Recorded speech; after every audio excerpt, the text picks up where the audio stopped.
Jumpa lagi Sobat Olahraga, semoga kalian selalu dalam keadaan sehat dan penuh semangat.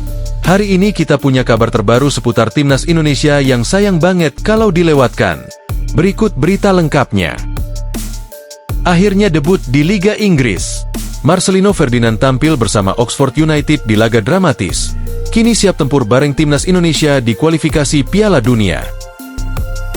Tak mau lagi dibantai, Nova Arianto dan Erick Thohir siapkan evaluasi total jelang Piala Dunia. Indonesia wajib bangkit atau jadi lumbung gol lagi. Tapi sebelum kita masuk ke inti pembahasan, dukung dulu channel ini dengan menekan tombol subscribe. Dengan begitu, saya makin semangat menghadirkan berita-berita menarik untuk kalian.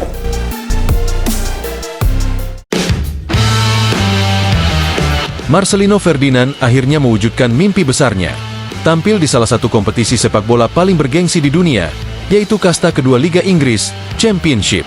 Momen bersejarah itu terjadi saat Oxford United menghadapi Swansea City dalam laga terakhir musim ini, yang digelar Sabtu, 3 Mei 2025. Tak sekadar debut, pertandingan ini juga berlangsung penuh drama dan emosi.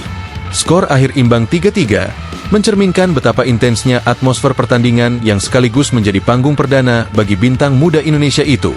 Masuk pada menit ke-77 sebagai pemain pengganti, Marcelino langsung menunjukkan aura berbeda di lini tengah. Meski hanya bermain selama 13 menit, kehadirannya tetap mencuri perhatian. Dan yang lebih menarik lagi, Marcelino menggantikan sosok yang tak asing, Ula Romeni, rekan senegaranya yang juga memperkuat Timnas Indonesia. Dua darah Garuda tampil di lapangan hijau Inggris dalam satu pertandingan resmi. Sebuah pemandangan yang dulu hanya jadi mimpi, kini jadi kenyataan. Debut ini tentu bukan sesuatu yang datang tiba-tiba. Marcelino telah melalui proses panjang dan tidak mudah sejak bergabung dengan Oxford United. Sebelumnya, ia sempat mencicipi atmosfer kompetisi Inggris lewat ajang Piala FA di awal tahun. Namun, selama berbulan-bulan kemudian, namanya lebih banyak menghiasi daftar pemain tim junior. Ia terus berlatih, menanti momen yang tepat, menahan ego, dan bekerja keras dalam diam. Ketika akhirnya momen itu datang di laga terakhir musim, semua jerih payah itu terasa terbayar. Di Inggris, untuk menembus tim utama saja sudah merupakan perjuangan luar biasa. Apalagi bagi pemain muda Asia Tenggara yang datang tanpa embel-embel nama besar atau koneksi Eropa. Marcelino datang hanya dengan bakat dan mental kuat, dan itulah yang membawanya menuju panggung ini. Yang tak kalah menyentuh, Marcelino tidak membuat selebrasi berlebihan atas debutnya. Ia hanya mengunggah satu foto sederhana di akun media sosialnya, disertai kutipan dari kitab suci. Tidak ada euforia berlebihan, hanya ucapan syukur yang dalam. Dalam Instagram story-nya, ia menulis pesan singkat yang menggambarkan betapa ia menggantungkan hidupnya pada kekuatan Tuhan, terutama di masa-masa sulit saat tak kunjung mendapat menit bermain. Setelah menjalani musim perdananya di Inggris, Marcelino kini mengalihkan fokus ke tugas besar berikutnya, membela Timnas Indonesia dalam lanjutan kualifikasi Piala Dunia 2026. Timnas Garuda akan menghadapi dua laga krusial melawan dua lawan berat, yakni Tiongkok pada 5 Juni dan Jepang pada 10 Juni. Laga ini tak hanya menentukan posisi Indonesia di grup, tetapi juga jadi ujian sebenarnya bagi tim asuhan Patrick Kluivert. Untuk mempersiapkan diri, tim nasional akan menjalani pemusatan latihan di Bali mulai 26 Mei 2025. Marcelino tentu tak datang sebagai pemain biasa. Ia datang dengan pengalaman luar negeri yang semakin memperkaya wawasannya sebagai gelandang. Pengalaman bermain di lingkungan kompetitif seperti Championship akan membuatnya lebih tahan tekanan, lebih cerdas membaca permainan, dan lebih matang dalam pengambilan keputusan di lapangan. Marcelino juga tahu, beban di pundaknya akan semakin besar. Ia bukan lagi sekadar wonderkid. Kini, ia jadi simbol harapan baru bagi publik sepak bola Indonesia. Apalagi setelah beberapa waktu terakhir performa timnas cukup menjanjikan, harapan publik agar skuad Garuda bisa membuat kejutan di level dunia makin tinggi. Marcelino tak pernah menyangka bahwa dalam usia yang masih sangat muda, ia bisa mencicipi kerasnya sepak bola Inggris dan bersiap menghadapi raksasa Asia bersama timnas. Namun semua itu terjadi karena ia berani mengambil risiko. Ia meninggalkan zona nyaman di Asia Tenggara, masuk ke dunia yang penuh tekanan di Eropa, dan membuktikan bahwa pemain Indonesia juga bisa bersaing.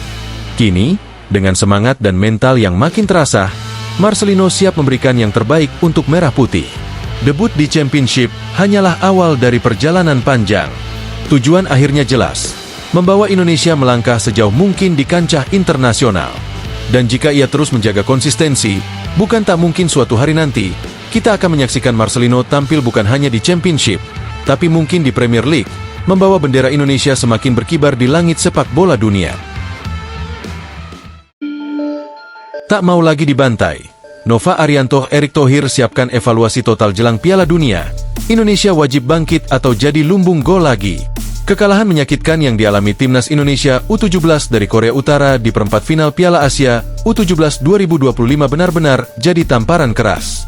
Bukan hanya karena skor telaknya 0-6 tanpa balas, tapi karena ini mengingatkan kita bahwa sepak bola usia muda Indonesia masih punya banyak pekerjaan rumah.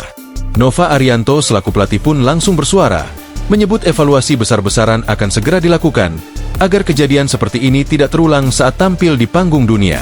Ya, meski tersingkir secara tragis dari ajang Asia, timnas U17 sudah mengamankan tiket ke Piala Dunia U17 yang akan digelar di rumah sendiri. Tapi pertanyaannya, apakah kita akan sekadar hadir sebagai peserta, atau benar-benar siap bersaing? Itulah yang sekarang sedang jadi fokus utama Nova Arianto, Erick Thohir, dan tim PSSI. Nova tahu betul bahwa hasil lawan Korea Utara bukanlah sesuatu yang bisa dianggap biasa. Itu bukan kekalahan tipis yang menunjukkan perlawanan, melainkan dominasi total lawan. Dari situ, muncul pertanyaan serius. Apakah pola latihan, taktik, dan mental pemain sudah benar-benar siap menghadapi tekanan level internasional? Tak ingin berlarut-larut dalam kesedihan, Erick Thohir sebagai Ketua Umum PSSI langsung menyikapi hasil ini dengan langkah konkret. Baginya, hasil buruk bukanlah akhir segalanya, melainkan panggilan untuk berbenah. Dan inspirasi terbaik datang dari Uzbekistan. Negara itu baru saja menjuarai Piala Asia U17 2025, melengkapi kesuksesan mereka sebelumnya saat menjadi juara Asia di level U20. Konsistensi mereka menunjukkan satu hal penting. Kekuatan tim nasional tidak dibangun dalam semalam, tapi lewat sistem pembinaan yang solid dan jangka panjang. Melihat kesuksesan Uzbekistan, Erick pun menyadari bahwa Indonesia harus segera mengubah cara kerja dalam pembinaan usia muda. Salah satu langkah awalnya adalah melakukan perombakan besar di kompetisi Elite Pro Academy, EPA, yang selama ini jadi wadah tumbuhnya talenta-talenta muda. EPA dinilai sudah cukup baik, tapi belum cukup untuk menghasilkan pemain yang siap bersaing di level Asia apalagi dunia. Dalam waktu dekat, EPA akan didorong agar lebih profesional. Bukan cuma soal pertandingan, tapi juga soal infrastruktur, kualitas pelatih, hingga sistem scouting yang lebih terarah. Bahkan, ada rencana agar pemain dari EPA U16 bisa ikut tampil dan berlatih di kelompok U18 dan U20, agar mereka terbiasa melawan lawan-lawan yang lebih besar dan lebih berpengalaman. Tujuannya jelas, mempercepat kematangan mereka, baik secara fisik maupun mental. Langkah ini tidak berdiri sendiri. Erick juga sudah berdiskusi dengan operator liga untuk memperbanyak jam terbang pemain muda, termasuk membuka ruang bagi mereka bermain di kompetisi senior secara bertahap. Strategi ini diyakini akan menciptakan atmosfer kompetitif yang lebih sehat dan menantang bagi para pemain muda. Sementara itu, Nova Arianto sebagai pelatih juga sedang menyusun rencana pembenahan dari sisi teknis. Ia tak ingin anak asuhnya hanya jadi korban eksperimen di Piala Dunia nanti. Nova menyadari betul bahwa lawan-lawan di Piala Dunia akan jauh lebih kuat, cepat, dan taktis dibanding lawan-lawan di Asia. Maka dari itu, selain evaluasi permainan, ia juga akan fokus pada penguatan mental, komunikasi tim, dan kesiapan fisik.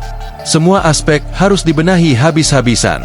Menjelang Piala Dunia yang akan berlangsung tahun ini, waktu memang semakin menipis. Tapi dengan langkah cepat dan terarah dari PSSI, masih ada harapan. Apalagi bermain di kandang sendiri, di hadapan puluhan ribu supporter, menjadi tekanan sekaligus motivasi bagi para pemain muda. Mereka harus siap, bukan hanya demi hasil, tapi juga demi harga diri bangsa. Erick Thohir menegaskan bahwa evaluasi yang akan dilakukan bukan hanya bersifat kosmetik. Ini akan menyentuh fondasi. Tujuannya bukan untuk menciptakan tim yang kuat sesaat, tapi membangun kultur sepak bola usia muda yang bisa bertahan dalam jangka panjang. Ia ingin Indonesia tak hanya dikenal sebagai tuan rumah yang ramah, tapi juga sebagai tim yang disegani. Kekalahan dari Korea Utara memang menyakitkan, tapi justru dari situ kita bisa belajar bahwa kita tak bisa terus puas dengan capaian yang ada. Piala Dunia U17 nanti adalah panggung yang jauh lebih besar. Jika ingin memberikan kejutan, waktunya membenahi semua lini dimulai dari sekarang. Karena kalau tidak, Indonesia bisa saja kembali jadi lumbung gol seperti laga lawan Korea Utara. Dan saat itu, tak akan ada lagi alasan yang bisa membenarkan kekalahan. Nah, Itulah pembahasan kita kali ini. Semoga bisa menambah wawasan dan memberikan informasi yang bermanfaat untuk kalian semua. Jangan lupa terus dukung channel ini dengan like, share, dan subscribe agar kami semakin semangat menghadirkan konten menarik lainnya. Sampai jumpa di video selanjutnya. Tetap semangat dan dukung terus sepak bola Indonesia. Terima kasih.